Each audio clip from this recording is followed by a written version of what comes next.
Welcome back to my channel అండి. ఎలా ఉన్నారండి అందరూ? చాలా రోజులైంది కదండి.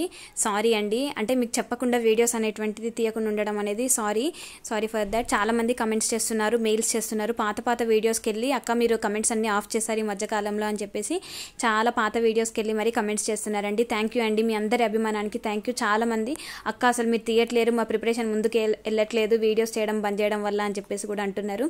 సో అస్సలు అలా వద్దండి, మన ప్రిపరేషన్ అనేటువంటిది ఖచ్చితంగా ఉండాలి. యాక్చువల్గా నేను మీకు చాలా చేస్తానని చెప్పాను, కానీ ఒకసారి నేనే ఆలోచించుకున్నా. నేను అసలు ఒకవేళ ఎగ్జామ్ ప్రిలిమ్స్ పాస్ కాకముందే మీ ముందే అయితే నిల్చోలేను కదండి. సో అందుకని చెప్పేసి నేను నా సీరియస్ ప్రిపరేషన్లోనే ఉన్నానన్నమాట. సో ఇంకా మీ అందరికీ తెలుసు కదండి, కరెంట్ అఫైర్స్ అయితే అస్సలు మిస్ చేయొద్దు. నేను నా డేలో మీరు ఏ వీడియో చూసినా సరే ఫస్ట్ అయితే నేను కరెంట్ అఫైర్స్ తోటి స్టార్ట్ చేస్తాను నా ప్రిపరేషన్. అండ్ అందులో కూడా మీ అందరికి తెలుసు కదండి. అండ్ అస్సలు మర్చిపోద్దు, మే కరెంట్ అఫైర్స్ మాత్రం అస్సలు మర్చిపోద్దు. సో నేను కూడా హరీష్ అకాడమీ నుంచి ప్రవీణ్ సార్ చెప్పిన కరెంట్ అఫైర్స్ అయితే చాలా నీట్గా నోట్స్ రాసుకుంటాను. సో అదే నేను చదువుతున్నాను అనమాట. అండ్ చాలా మందికి కరెంట్ అఫైర్స్ ఇంకా దాని యొక్క ప్రాముఖ్యత తెలియట్లేదు. అక్క కరెంట్ అఫైర్స్ లేకపోతే కేవలం సబ్జెక్ట్ నాలెడ్జ్ తోటి మేము ప్రిలిమ్స్ పాస్ కాలేమా అని చెప్పేసి కమెంట్ చేస్తున్నారు. అస్సలు అలా మిస్ చేయకండి, ఎందుకంటే నేను చేసిన మిస్టేక్ అదే అనమాట. ఫస్ట్ టైం నేను ప్రిలిమ్స్ క్లియర్ చేయకపోవడానికి రీజనే కరెంట్ అఫైర్స్. సెకండ్ టైం కూడా నాకు మంచి మార్క్స్ రావడానికి కారణమే కరెంట్ అఫైర్స్. సో నేనైతే కరెంట్ అఫైర్స్ అస్సలు మిస్ చేయను. సో మీరు కూడా అదే ఫాలో అవ్వండి. సో ఏదో ఒక మ్యాగజైన్కి స్ట్రిక్ అయి ఉండండి. ఈ టైంలో మళ్ళీ మిగతా కొత్త ఏమి తీసుకొని చదివి అనవసరంగా టైం అయితే వేస్ట్ చేసుకోకండి. అండ్ ఈ టైంలో మనం చేయాల్సినవి చాలా ఉంటాయి. అన్నీ ఒకసారి అంటే రివిజన్ లాగా చేసుకోవాలి. And at the same time practice కూడా చేయాలి.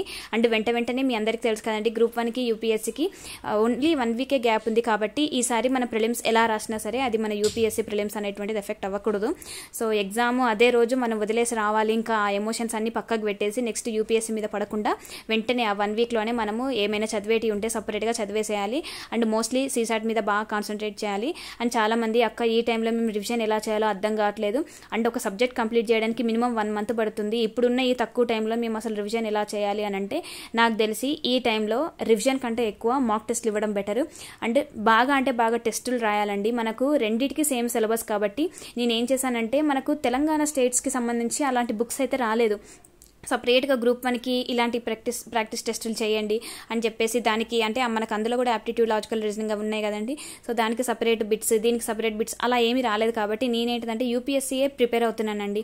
ఎందుకంటే స్టాండర్డ్ అనేటువంటిది మనందరం 2 టైమ్స్ ఎగ్జామ్ రాసిన వాళ్ళమే కదండి. చాలామంది మోస్ట్లీ మన ఛానల్లో 60% మెంబర్స్ అవి రాశారు కదా 2 టైమ్స్. సో నేనైతే అట్లాంటి మనకు గ్రూప్ 1కి లేవు కాబట్టి యూపీఎస్సీకి ఎలా ప్రిపేర్ అవుతున్నాం కాబట్టి రెండింటికి యూజ్ అవుతాయి అని చెప్పేసి ఇవేనండి. చాలామంది అక్క మీరు అన్ని బుక్స్ తీసుకుంటున్నారని అంటే నేను అంత ఎక్కువ ఏం తీసుకోలేదు.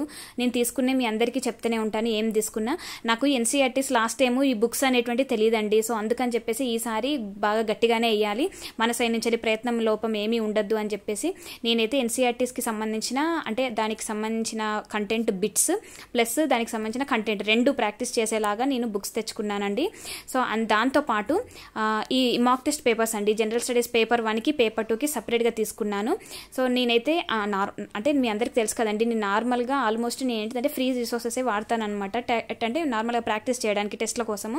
కానీ ఈసారి అయితే అట్లా చేయలేదు. కానీ ఖచ్చితంగా ఒక అట్లీస్ట్ 15 పేపర్లు అన్నా బయట వాళ్ళు అంటే కొంచెం స్ట్రిక్ట్గా ప్రిపేర్ చేసే వాళ్ళు ఎలా ఇస్తారో అవి ట్రై చేయాలని చెప్పేసి తీసుకున్నాను.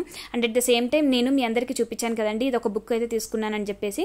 సో ఈ బుక్ వచ్చేసి ఏంటిదంటే అన్నీ అనమాట, ప్రతి ఒక్క సబ్జెక్ట్కి ఇది మాన్యువల్. అంటే ఎలా అంటే మనకు సబ్జెక్ట్స్ అనేటువంటివి చదువుతున్నప్పుడు మనకు ఎన్సీఆర్టీస్ చదవాలనిపిస్తుంది. And at the same time మనకు సపరేట్గా దానికంటూ ఒక బుక్ ఉంటుంది కదండి. ఇప్పుడు లక్ష్మీకాంత్ పాలిటిక్ ఎలానో ఈచ్ అండ్ ఎవ్రీ సబ్జెక్ట్కి మనకు మెయిన్ బుక్ అయితే ఉంటుంది కదా. సో ఆ బుక్కి సంబంధించిన ప్రతి ఒక్క కంటెంట్ షార్ట్గా క్రిస్ప్గా ఇచ్చి and at the same time దానికి ప్రాక్టీస్ క్వశ్చన్స్ కూడా ఇచ్చారనమాట. నేను రేపు ఊరు వెళ్ళేటప్పుడు ఈ ఒక్క బుక్కే తీసుకెళ్తానండి.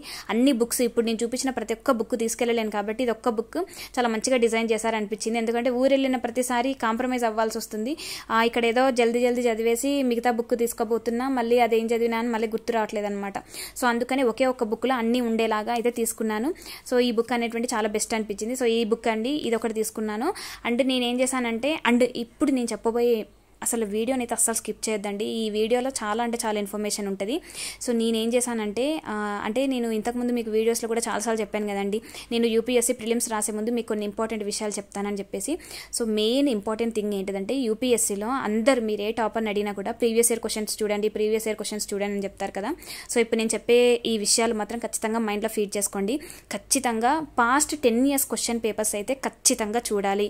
అండ్ దాంతోపాటు యూపీఎస్సీ సివిల్ సర్వీసెస్ అంటే డిఎస్సి మాత్రమే కాకుండా మనకు సిఏపిఎఫ్ అని ఒక ఎగ్జామ్ ఉంటుందండి. అలాగే సిడిఎస్ పేపర్ కూడా ఉంటుంది. ఇప్పుడు వాటిని కూడా నేను కొనమని చెప్పట్లేను, అవి మనకి ఇంటర్నెట్లో ఫ్రీగానే దొరుకుతాయి. సో అవి కూడా ఒక్కసారి డౌన్లోడ్ చేయండి. అలాగే జియో సైంటిస్ట్ పేపర్ కూడా ఉంటుంది. జస్ట్ లాస్ట్ 2 ఇయర్స్ది, ఇప్పుడు మనం 2024 ఎగ్జామ్ రాస్తాం కాబట్టి 2023ది, 2022ది అండ్ ఈ ఇయర్ కూడా కొన్ని ఎగ్జామ్స్ అయితే జరిగినాయండి యూపీఎస్సీ కండక్ట్ చేసేటి. సో ఈ 3 పేపర్లు కూడా ఒక్కసారి క్వశ్చన్ ఆన్సర్ అవి మైండ్లో పెట్టుకొని వెళ్ళండి. ట్రస్ట్ మీ, డెఫినెట్గా మీరే వండర్ అవుతారు. అక్క మీరు అప్పుడు చెప్పారు కరెక్ట్, నాకు ఒక 1 బిట్ కలిసింది, 2 బిట్స్ కలిసినాయని మీరే అనుకుంటారు. సో నేను ఇప్పుడు చెప్పిన ఈ క్వశ్చన్ పేపర్స్ అన్నీ మీరు ఒక్క రోజులో ఒక్క పావు గంట అర్ధగంట నాకు కేటాయించి నేను చెప్పిన ఈ విషయాలు మొత్తం రీసెర్చ్ చేయండి. అంటే నేను చెప్పినట్టు 2023 అంటే 2024లో మనం ప్రిలిమ్స్ రాస్తున్నాం కాబట్టి 2013 నుంచి 2023 వరకు జరిగిన యూపీఎస్సీ క్వశ్చన్లు ఏమేమైతే వచ్చినాయో వాటన్నిటికీ మీరు క్వశ్చన్ ఆన్సర్ ఇప్పుడు మీకున్న టైంలో మీరు గుర్తుపెట్టలేక, అంటే అన్ని మా కంటెంట్ అనేది గుర్తు రావట్లేదు అక్క, మేము ఎంత చదివినా మళ్ళీ రివిజన్ చేయాలంటే ఒక్కొక్క సబ్జెక్ట్ చాలా టైం టేకింగ్ అని అనిపిస్తే నేను చెప్పింది చేయండి. క్వశ్చన్ ఆన్సర్ ఏంటిదని చూడండి. అక్క ఇది బట్టి కొడితే ఎట్లా అక్క అంటే చాలా మందికి మెయిన్స్ అనేటువంటిది రాయాలన్న కుతూహలం ఉంటుంది, కానీ యూపీఎస్సీ ప్రిలిమ్స్ ఎవ్వరూ క్లియర్ చేయలేరు. సో నేను ఈసారి అదే టెక్నిక్ వాడబోతున్నానండి. మనకు లాజికల్గా మనం ఆలోచించే పెడతాము, కానీ చాలా మంది అక్క మాకు ప్రిలిమ్స్ ఇంకా పాస్ అవ్వట్లేమని చెప్పేసి అంటారు. సో చాలా మంది ఇలాంటి సిచ్యువేషన్లో ఉంటారు. సో నేను కూడా అలాంటి సిచ్యువేషన్ ఫేస్ చేశాను కాబట్టి నేను చెప్తున్నాను అనమాట. సో క్వశ్చన్ టు ఆన్సర్ గుర్తుపెట్టుకోండి, ఇది ఒక చిన్న టెక్నిక్. అలాగే అక్క మీరు షార్ట్ కట్స్ కూడా చెప్తా అన్నారు కదా అంటే, సో ఈ వీడియోలో నేను చెప్తానండి, చివరి వరకు చూడండి. సో మీరైతే క్వశ్చన్ టు ఆన్సర్ చదవండి. ఈ క్వశ్చన్ టు ఆన్సర్ ఇదే లాజిక్. క్వశ్చన్ టు ఆన్సర్లో లాజిక్ ఏముందక్క అని మీరు అనుకోవద్దు. క్వశ్చన్ చదవండి అండ్ ఆప్షన్స్ కూడా గుర్తుపెట్టుకోండి. అసలు ఆప్షన్స్ యూపీఎస్సీ ఎలా ఇస్తుంది అనేది గుర్తుపెట్టుకోండి. ఒక్కొక్కసారి ఏం చేస్తుంది అంటే యూపీఎస్సీ క్వశ్చన్ ఆన్సర్ ఇస్తుంది కదా, సో ఇదే ఆన్సర్ని క్వశ్చన్ లాగా పెట్టేసి కింద మనకు ఆప్షన్ ఇస్తుంది. సో అప్పుడు మనకి ఏం గుర్తురా అంటే పలానా ఆ క్వశ్చన్ చదివినప్పుడు ఆన్సర్ ఇది ఇచ్చారు కదా ఆప్షన్లో, సో ఇప్పుడు ఈ ఆప్షన్ చూసాం కదా దీనికి కూడా క్వశ్చన్ ఆ దానికి రిలేటెడ్ ఉన్న ఆప్షన్ ఉంటుంది అని చెప్పేసి ఇది గుర్తుపెట్టుకోండి. చాలాసార్లు యూపీఎస్సీ ఇదే ట్రిక్ వాడుతుంది. మనకు కింద ఆప్షన్స్ కూడా ఏమి ఇస్తున్నారు అని చెప్పేసి ఒక ఐడియా రావాలి. మీరు ఎవరిని అడిగినా అదే అంటారు. మీరు క్వశ్చన్స్కి ఆన్సర్స్ అంటే ఆప్షన్స్ ఎలా ఇస్తుంది యూపీఎస్సీ అనేది చూడండి అని చాలా మంది లాజిక్ చెప్తే నాకు అర్థం కాలేదండి. అప్పుడు నేను ఒకసారి యూపీఎస్సీలో చాలా రీసెర్చ్ చేస్తే చాలా మంది ప్రిలిమ్స్ మెయిన్స్ పాస్ అయిన వాళ్ళందరూ ఏంటిదంటే ఇంటర్వ్యూలో కోల్పోయిన వాళ్ళందరూ ఇట్లనే యూట్యూబ్ ఛానల్ పెట్టుకొని యూపీఎస్సీ ప్రిపేర్ అవుతున్న వాళ్ళందరికీ చెప్తారనమాట. అర్జున ఐఏఎస్ అని ఒక యూట్యూబ్ ఛానల్ ఉంటుంది, అది చూడండి. ఇంకా నేను చెప్పింది రాంగ్ అయితే మీరే చెప్తారు. తను చాలాసార్లు ప్రిలిమ్స్ క్లియర్ చేశారు విత్ హైయెస్ట్ స్కోర్ 120, 130+ కూడా మార్క్స్ వస్తాయి అనమాట. సో సార్ చెప్తారనమాట. తనకి టెలిగ్రామ్ ఛానల్ కూడా ఉంది. అసలు ఎట్లా డీకోడ్ చేయాలి అంటే ఇంజనీరింగ్ టెక్నిక్ లాగా ఎలా చేయాలి అంటే రివర్స్ ఇంజనీరింగ్ అనమాట. Question to answer, answer to question చూడాలి. And the most important thing, మీరు ఎప్పుడైనా క్వశ్చన్స్ చూసినప్పుడు ఇది మాత్రం గ్రూప్ 1కి అప్లై చేయకండి, సీరియస్గా చెప్తున్నాను. యూపీఎస్సీలో క్వశ్చన్ పేపర్ చూసినప్పుడు కొన్ని ఎలిమినేషన్ టెక్నిక్స్ అనేటువంటి పనిచేయవు, కానీ కొన్ని మాత్రం పనిచేస్తాయండి. లాస్ట్ టైం కొన్ని పనిచేయలేదు, కానీ 2 మాత్రం పనిచేసినాయి. అవి చెప్తాను, గుర్తుపెట్టుకోండి. అందరికీ తెలిసే ఉంటుంది, మళ్ళీ ఒకసారి చెప్తున్నాను. అంటే చాలా అంటే ఇప్పుడు కొన్ని ఎలా ఉంటాయంటే క్వశ్చన్కి మన ఆప్షన్స్ ఎలిమినేట్ చేయాలంటే నాట్ అంటే నెగిటివ్ వర్డ్స్ కానీ నెగిటివ్ అలాంటివి ఏమైనా కనిపించినప్పుడు అది wrong statement, maximum 99% wrong statement ఉంటుంది. సో అలా స్టేట్మెంట్స్ అనేటువంటిది ఎలిమినేట్ చేయొచ్చు. అదొకటి గుర్తుపెట్టుకోండి. ఇది నాకు తెలిసిందే ఉంది కదా ఎట్లా అని అంటే కొన్నిసార్లు నిజంగా ఎలా ఉంటుందంటే అసలు ఏది కరెక్ట్ కాదు అని చెప్పేసి కొన్ని ఇస్తారనమాట. అంటే వాళ్ళు చేసిన ఏమి కరెక్ట్ కాదు. ఇప్పుడు గాంధీ ఇప్పుడు నార్మల్గా చెప్తున్నా పలానా అమ్మాయి చదువుతుంది, ఆ అమ్మాయి చదివింది ఏది ఎగ్జామ్లో రాదు అని ఇట్లాంటి స్టేట్మెంట్స్ ఏమైనా వచ్చినాయి అనుకోండి, ఎక్స్ట్రీమ్గా నెగిటివ్గా వచ్చింది అనుకోండి, అది ఖచ్చితంగా రాంగ్. అలాగే కొన్ని ఆల్ అని ఇస్తాడు చూడండి, మ్యాక్సిమం ఆల్ అనేటువంటి కరెక్ట్ ఉంటాయి. ఇది ఒకటి గుర్తుపెట్టుకోండి. సైన్స్ అండ్ టెక్నాలజీలో మాత్రం ఇలాంటి టెక్నిక్స్ అనేటువంటి పనిచేస్తాయి. అలాగే ఇంకొన్ని ఎలా ఉంటాయంటే ప్రోగ్రెసివ్ స్టేట్మెంట్స్ అనమాట. కంటిన్యూస్గా వర్షం పడుతూనే ఉంది, అసలు 2-3 సంవత్సరాల నుంచి కంటిన్యూస్గా వర్షం పడుతూనే ఉంది. ఇప్పుడు కొన్ని ప్లేస్లో నిజంగానే పడుతుంది అనుకోండి. సో ఇట్లాంటి కంటిన్యూస్గా ఇలాంటి ఏమైనా వచ్చినప్పుడు కొంచెం గుర్తుపెట్టుకోండి. కంటిన్యూస్లీ అని అట్లా వచ్చింది అని అంటే అదొక రాంగ్ స్టేట్మెంట్. అలాగే కొన్నిసార్లు ఇది కరెక్ట్ అవ్వచ్చు, కొన్నిసార్లు రాంగ్ అయ్యే స్టేట్మెంట్స్ అనేటువంటివి ఉంటాయి. ఖచ్చితంగా చూడండి. అండ్ ఇంకొకటి ఏంటిదంటే నేను మన ఛానల్లో, మన టెలిగ్రామ్ ఛానల్లో బుద్ధిజంకి సంబంధించిన ఒక పీడిఎఫ్ అయితే ఇస్తానండి. బుద్ధిజంకి జైనిజంకి సంబంధించింది. ఎప్పుడైనా గుర్తుపెట్టుకోండి, యూపీఎస్సీలో బుద్ధిజంకి జైనిజంకి సంబంధించిన బిట్ లేకుండా ఉండదు. అది యూపీఎస్సీ కానివ్వండి, గ్రూప్ 1 కానివ్వండి, గ్రూప్ 2 కానివ్వండి. సో దానికి సంబంధించింది ప్రతిదీ నేను ఒక పీడిఎఫ్ అయితే ఇస్తానండి. అలాగే చాలా మంది జయంత్ అండ్ రిషబ్ సార్ది అది ఇచ్చాను కదండి నేను టెలిగ్రామ్ గ్రూప్లో, అంటే ఇంకా పెట్టలేదు. అవి ఖచ్చితంగా నేను ఈ వీడియో మీరు చూసే టైంకి మనకు టెలిగ్రామ్లో అప్లోడ్ అయి ఉంటాయి. ఒకసారి చూడండి. ఖచ్చితంగా ప్రతి ఒక్క సబ్జెక్ట్కి నేను అందులో పీడిఎఫ్స్ అయితే నేను ప్రొవైడ్ చేస్తాను. అలాగే ఈ మధ్య తెలంగాణకు సంబంధించిన బిట్స్ కూడా నేను స్క్రీన్ షాట్ తీసి మరీ పెడుతున్నానండి. నాకు ఏదైతే ఇంపార్టెంట్ అనిపిస్తుందో అవన్నీ మన ఛానల్లో ఉన్న మన మన ఆస్పిరెంట్స్ అందరికీ యూజ్ అవ్వాలి, బ్రదర్స్ సిస్టర్స్కి. నాకు ఒకవేళ ప్రిలిమ్స్ పోయినా కూడా అట్లీస్ట్ మీ ప్రిలిమ్స్లోనైనా నేను కొద్దిగా గొప్ప దోహదపడాలి, కొంచెమన్నా సహాయపడాలని చెప్పేసి నాకు ఇంపార్టెంట్ అనిపించిన ప్రతిదీ షేర్ చేస్తున్నాను. అలాగే మర్చిపోకుండా ఇప్పుడు నేను చెప్పేది ఖచ్చితంగా గుర్తుపెట్టుకోండి. ఇండోలోగస్ అనేటువంటిది ఒక ఛానల్ ఉంటుంది, యూట్యూబ్ ఛానల్. ఆ ఛానల్లో ఎవ్రీ మంత్ కరెంట్ అఫైర్స్ ఉంటాయి. మనకు మే అనేటువంటిది పెట్టొచ్చు పెట్టకపోవచ్చు, కానీ ఏప్రిల్ వరకు, అంటే నేను ఏమంటున్నానంటే ఆగస్టు నుంచి ఏప్రిల్ వరకు ఉన్న ప్రతి ఒక్క current affairs, monthly current affairs చూడండి. అలాగే క్వశ్చన్ టు ఆన్సరే కాకుండా పక్కన వాళ్ళు కొన్ని ఇంపార్టెంట్ టర్మ్స్ ఇస్తారు. మనకు సింగిల్ స్టేట్మెంట్ అడగడం అనేటువంటి పోయిన జమానా కాలము. ఇప్పుడు ఏంటిదంటే అలాంటివి చాలా తక్కువ, రేర్గా దొరుకుతున్నాయి. సో కాబట్టి మల్టిపుల్ చాయిస్ లాగా, అంటే మల్టిపుల్ ఆప్షన్స్, మల్టిపుల్ ఇచ్చేసి మళ్ళీ కింద ఆప్షన్స్లో కూడా చాలా ఇస్తున్నారు, ABCD EF అలా ఇస్తున్నారు. కాబట్టి మనకు స్టేట్మెంట్స్ చాలా అడుగుతున్నారు. సో అదొకటి గుర్తుపెట్టుకోండి. మనకు క్వశ్చన్కి మనకు ఆప్షన్ ఏంటిది అనేది తెలవడమే కాదు, దాంతోపాటు మాకు అంటే ఆ క్వశ్చన్కి సంబంధించిన రిలేటెడ్ ఇన్ఫర్మేషన్ కూడా మనకు తెలిసి ఉండాలి. సో అందుకే ఆ ఛానల్ అనేది ఖచ్చితంగా మర్చిపోకుండా చూడండి. కరెంట్ అఫైర్స్ అప్డేటెడ్, ఇవి రెండు ఛానల్స్ కూడా రెగ్యులర్గా చూడండి. మంత్లీ మాత్రం ఖచ్చితంగా చూడండి. And the most important thing ఏంటిదంటే, నేను మన ఛానల్లోనే పాలిటీ ఎలా చదవాలి అని చెప్పేసి ఒక వీడియో పెట్టానండి. షార్ట్ నోట్స్ నేను ఎలా రాసుకున్నానని చెప్పేసి ఆ వీడియో జస్ట్ ఒకసారి వినండి. నేను చెప్పిన టర్మ్స్ అనేటువంటి వినండి. ఎందుకంటే నేను ఆ రోజు వీడియో చెప్పినప్పుడు ఏంటిదంటే ఇది నాకు కూడా యూజ్ అవ్వాలని చెప్పేసి కొన్ని మనకు constitutional bodies, non constitutional bodies ఉంటాయి కదా. సో ఆ బాడీస్ నేను నోట్తో చదివాను కొన్ని. ఒకసారి ఆ వీడియో అంతా చూస్తే మీకు తెలుస్తుంది. ఎందుకంటే లాస్ట్ టైం నేను అదే పేపర్, నేను ఏదైతే 23 పేజెస్ షార్ట్ నోట్స్ రాసుకున్నానో అదే షార్ట్ నోట్స్లో నేను ఫస్ట్ పేజ్ మించే క్వశ్చన్ పడిందండి. ఇంకా నేను చెప్పింది తప్పైతే మీరే చూడండి. 2023 UPSC పేపర్లో constitutional body, non constitutional body మీద ఒక క్వశ్చన్ పడింది. సో అదే అనమాట. ఒకసారి చూసుకొని వెళ్ళండి అసలు ఏమేమి కాన్స్టిట్యూషనల్ బాడీస్ ఉన్నాయి, ఏమేమి నాన్ కాన్స్టిట్యూషనల్ బాడీస్ ఉన్నాయని. కింద ఇచ్చేసి ఇందులో ఏది కాన్స్టిట్యూషనల్ బాడీ కాదు, అవును అని చెప్పేసి ఇస్తాడనమాట బిట్. అది లాస్ట్ ఇయర్ ఇచ్చాడు, ఇయ్యడేమో అని చెప్పేసి అనుకోకండి. అది మేబీ Group 1లో పడచ్చు, Group 2లో పడచ్చు. సో మనం రెండింటికి ప్రిపేర్ అవుతున్నాం కాబట్టి సో ఖచ్చితంగా ఈచ్ అండ్ ఎవ్రీ బిట్ మన మైండ్లో ఫీడ్ అయి ఉండాలి. ఈ వీడియో అనేటువంటిది లెంతీగా వచ్చినందుకు సారీ అండి. కాకపోతే నేనేంటిదంటే మళ్ళీ నేను వీడియోలో కనబడను. నేను ప్రిలిమ్స్ ఎగ్జామ్ రాసిన తర్వాత ఒకసారి లైవ్లోకి వచ్చి ఎలా రాసాను అనేటువంటి డైరెక్ట్గా మాట్లాడతాను, లేదంటే వీడియో కానీ షేర్ చేస్తానండి. అండ్ ఇంకొకటి ఇంపార్టెంట్ ఏంటంటే నేను ఎకానమీ బిట్స్ కొన్ని చెప్పానండి. అంటే ఇంపార్టెంట్, అంటే అట్లా టర్మ్కి రిలేటెడ్ అని చెప్పేసి ఒక 2-3 మొత్తం 3 క్లాసెస్ ఏమో చెప్పినట్టున్నాను. ఈచ్ అండ్ ఎవ్రీ క్లాస్లో మాక్సిమం ఒక 30 to 35 బిట్స్ అయితే కవర్ చేశానండి. అందరు రాసుకున్నారు నోట్స్. ఇన్ కేస్ మీకు కనుక కుదరకపోతే అట్లీస్ట్ ఆ వీడియో అయినా చూడండి, మీకు యూజ్ అవుతుంది. ఎగ్జామ్కి 2 days ముందు ఎకానమీ చెప్పానండి, అలాగే హిస్టరీ కూడా కొన్ని టర్మ్స్ చెప్పానండి. ఆ వీడియోస్ చూడండి, నేను చెప్పేది ఖచ్చితంగా వినండి. నేనేంటిదంటే నార్మల్గా అందరిలాగా నేను స్టడీ ఛానల్ పెట్టుకొని కేవలం యూట్యూబ్లో ఎర్నింగ్ కోసం అయితే కాదండి.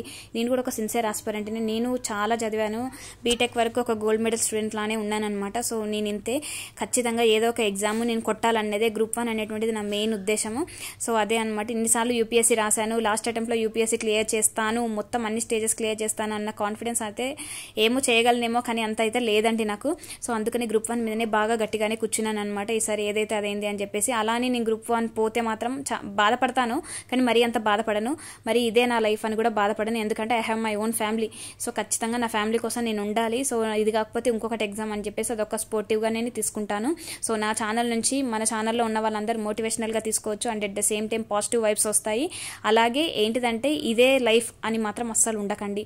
మనకు ఆప్షన్ B కూడా ఉంటుంది. ఖచ్చితంగా దేవుడు మనకి ఇది ఇవ్వలేదు అని అంటే ఇంకోటి ఏదో పెద్దదే ఇస్తాడని చెప్పేసి అర్థం. అది చాలా మందికి లైఫ్లో వస్తూనే ఉంటాయి, ఇలాంటి మాటలు అంటూనే ఉంటారు, అది వాస్తవం. దేవుడు మనకి ఇది ఇవ్వలేదు అంటే మేబీ ఇది మన కోసం రాసిపెట్టి లేదేమో అని చెప్పేసి అనుకోండి, అంతేకాని దానికోసం ఏడ్చి టైం వేస్ట్ చేసుకొని అది ఆ ఎఫెక్ట్ వేరే ఎగ్జామ్ మీద పడేలాగా మాత్రం అస్సలు చేసుకోవద్దు. సో నేను అదే చెప్తాను. నేను నేనే ఎగ్జామ్ చదివి నేనే పాస్ కావాలి, అవతల వాళ్ళు పాస్ కావద్దని చెప్పేసి నాకు అస్సలు ఉండదండి. నేను చేసే ఈ ప్రయత్నంలో, అంటే నేను ఏదైతే చదువుతున్నానో ఒకవేళ నాకు రాకపోతే ఇదే PDFs వేరే ఎవరికైనా ఉంటే వేరే వాళ్ళకైనా యూజ్ అవుతాయి కదా, వాళ్ళైనా ప్రిలిమ్స్ పాస్ అవుతారు కదా. మన వల్ల ఒకరు వృద్ధి చెందుతున్నారంటే మనకే కదా హ్యాపీనెస్ అని చెప్పేసి అలా అనుకుంటాను అనమాట. సో నాది అదే ఫీలింగ్. అలాగే నేను కరెంట్ అఫైర్స్ కూడా చెప్పాను కదండి, జనవరి, ఫిబ్రవరి, మార్చి, ఏప్రిల్ నేను 4 months కరెంట్ అఫైర్స్ చెప్పానండి. నేను క్విజ్ కండక్ట్ చేయలేకపోవచ్చు, సారీ ఫర్ దాట్. బట్ నేను మాత్రం బిట్స్ అయితే కొన్ని మ్యాక్సిమం ఇంపార్టెంట్ బిట్స్ ఇచ్చాను.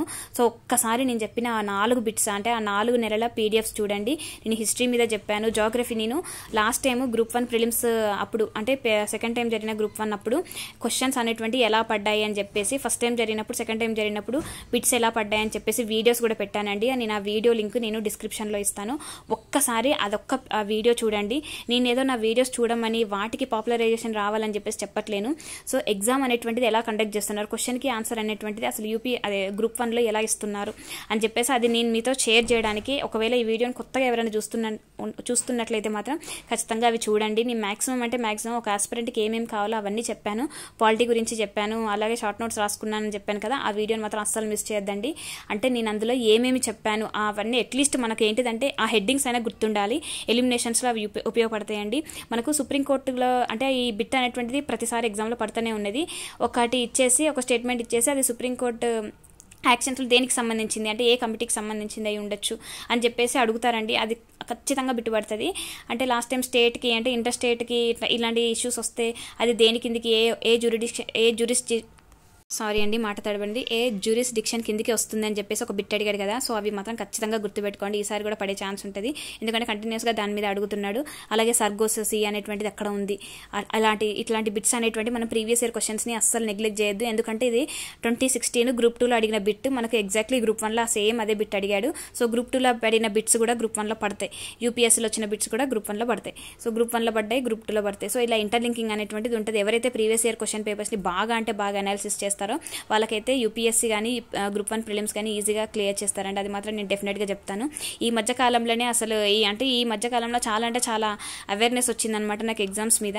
అలాగే కరెంట్ అఫైర్స్ని మాత్రం అస్సలు మిస్ చేయొద్దు. ఈసారి current affairs last time 28 bits పడ్డాయండి. కరెంట్ అఫైర్స్ను మన యాప్టిట్యూడ్ రీజనింగ్ ఇవి రెండు స్ట్రాంగ్గా చేసుకుంటే అందులో ఒక 25, ఇందులో ఒక 20, 45 ఇంకా రిమైనింగ్ సబ్జెక్ట్స్లో ఫుల్ లెంత్గా మనం చదవలేకపోయినా అట్లీస్ట్ సబ్జెక్ట్కి 10 క్వశ్చన్స్ అంటే ఒకవేళ 10 క్వశ్చన్స్ అడిగితే అందులో 5 ఇందులో 5 అట్లా వేసుకున్నా కూడా Telangana schemes, Telangana policies, so ఇవన్నీ అన్నిటి మీద కొద్దిగా గొప్ప ఐడియా ఉన్నా కూడా అక్కడ నేనైతే సబ్జెక్ట్కి ఒక 5 వేసుకున్నా 5 30 ఇందులో ఒక 45 నుంచి 50 అట్లీస్ట్ ఒక 80 క్వశ్చన్స్ కనుక మనం కరెక్ట్ చేస్తే ఇంకా చాలా అనమాట ప్రిలిమ్స్ గట్టెక్కినట్టు. సో మన ఛానల్లో రాయబోయే అంటే గ్రూప్ 1 కానీ యూపీఎస్సీ కానీ రాయబోయే ప్రతి ఒక్కరికి ఆల్ ది బెస్ట్ అండి. మళ్ళీ యూపీఎస్సీ అప్పుడు ఖచ్చితంగా వస్తాను మళ్ళీ. కాకపోతే గ్రూప్ 1 రాసే ప్రతి ఒక్కరికి ఆల్ ది బెస్ట్ అండి. ఖచ్చితంగా మీరు మంచిగా రాస్తారు. టెన్షన్ పడకండి, సిలబస్ కాలేదని అస్సలు టెన్షన్ పడకండి. ఒకవేళ మీ మెయిల్స్కి రిప్లై అయ్యకపోతే అర్థం చేసుకోండి, నేను కూడా సీరియస్గా చదువుతున్నానని చెప్పేసి. నేనేమంటున్నాను, ఒక్కసారి క్వశ్చన్కి ఆన్సర్ చేసే ముందు పదే ఆప్షన్స్ చూడండి. టైం సరిపోదు అని అస్సలు అనుకోకండి. ఖచ్చితంగా టైం సరిపోతుంది. మైండ్లో ఖచ్చితంగా ఫీడ్ చేసుకోండి, నేను ఈసారి ప్రిలిమ్స్ పాస్ అవుతాను అని చెప్పేసి. ఓకేనా, ఆల్ ది బెస్ట్ అండి. బాయ్ అండి. ఎగ్జామ్ రాసాక కలుద్దాం. ఓకేనా, బాయ్ అండి. All the best.